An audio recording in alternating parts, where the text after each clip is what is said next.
அது ஆய் இல்லடா, ஹாய். சரி, ஹாய் ஹலோன்னு சொல்கிறத விட அஸ்ஸலாமு அலைக்கும் சொல்கிறதுல எவ்வளோ நன்மை இருக்குன்னு தெரியுமா? ஹாய்னா என்னடா அர்த்தம், ஹலோன்னா என்னடா அர்த்தம்? இதே ஒரு மவுத் வீட்டுக்கு போயிட்டு ஹாய் ஹலோன்னா ஸ்டைலாக இருக்குமா? அடித்து பிச்சு போடுவாங்க. ஆனால் நீ அஸ்ஸலாமு அலைக்கும் என்பது கல்யாண வீட்டிலும் சொல்லலாம், மவுத் வீட்டிலும் சொல்லலாம். உனக்கு இன்னொன்று தெரியுமா? ஒரு முஸ்லீம் இன்னொரு முஸ்லீமை பார்த்தாங்கன்னா சந்தோஷமாக சரி துவாடா. முஸ்லீம் சண்டை போட்டுக்கிட்டாங்கன்னா யார் முதல்ல சலாம் சொல்கிறாங்களோ அவங்க தான் முதல்ல சொர்க்கத்துக்கு போவாங்க. ஏடா பரித்தி இப்போயாவது புரிஞ்சிச்சாடா? நல்லா புரிஞ்சுடா. இன்ஷா அல்லாஹ் எங்கே போனாலும் நான் தாண்டா ஃபஸ்ட்டு சலாம் சொல்லுவேன். இன்ஷா அல்லாஹ் நாளையிலேருந்து மனசாகுவா, அப்போ தான் எது எதுலாம் நன்மை இருக்குன்னு தெரியும். இன்ஷா அல்லாஹ் வரேன்டா. அஸ்பாத்து அஸ்ஸலாமு அலைக்கும். அஸ்ஸலாமு அலைக்கும். வாபாரி என்ன சொன்ன? அஸ்ஸலாமு அலைக்கும் சொன்னேன்டா, இது கூடடா தெரியாது? அது அஸ்ஸலாமு அலைக்கும்லடா, அஸ்ஸலாமு அலைக்கும். எனக்கு இதான்டா தெரியும். ஒரு முஸ்லீமை பார்த்தா அஸ்ஸலாமு அலைக்கும் சொன்னா அதான் நான் சொன்னேன். நீ மனசாகும் தானே சலாம் சொல்கிறதெல்லாம் எப்படின்னு தெரிய போகுது. சரி நான் சொல்கிறேன் தெரிஞ்சுக்க.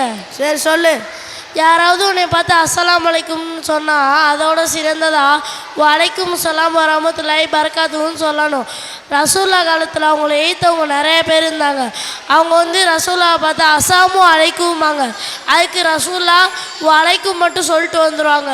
உனக்கு இன்னொன்று தெரியுமா? ரசூல்லா சஹாபாக்கள் கூட உட்காந்துருக்கும் போது அங்கேருந்து ஒரு மனிதர் வராங்க. அவங்க அஸ்ஸலாமு அலைக்கும் வரமத்துல்லாஹிங்கிறாங்க. அவங்கள 10ங்கிறாங்க.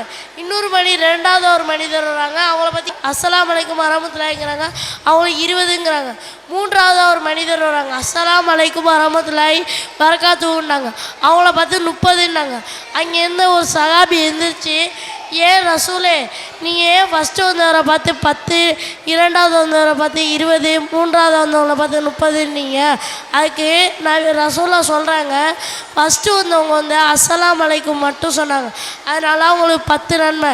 இரண்டாவது வந்தவங்க அஸ்ஸலாமு அலைக்கும் வரமத்துல்லாஹின்னாங்க, அவங்களுக்கு 20 நன்மை. மூன்றாவது வந்தவங்க அஸ்ஸலாமு அலைக்கும் வரமத்துல்லாஹி பரக்காத்துஹுன்னாங்க, அவங்களுக்கு 30 நன்மை.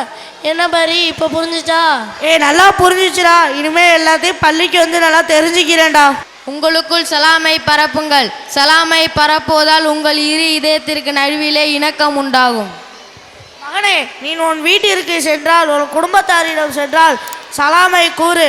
அது உனக்கும் உன் குடும்பத்தாரிற்கும் பரக்கத்தை உண்டாக்கும். சரி, நாங்கள் சலாமை பற்றி சொல்லி 30 நன்மையை சம்பாரிச்சுக்கிட்டோம். நீங்கள் எங்களுக்கு பதில் சொல்லி 30 நன்மையை சம்பாரிச்சுக்கோங்க. அஸ்ஸலாமு அலைக்கும் வரஹ்மத்துல்லாஹி தஆலா பரக்காத்துஹு.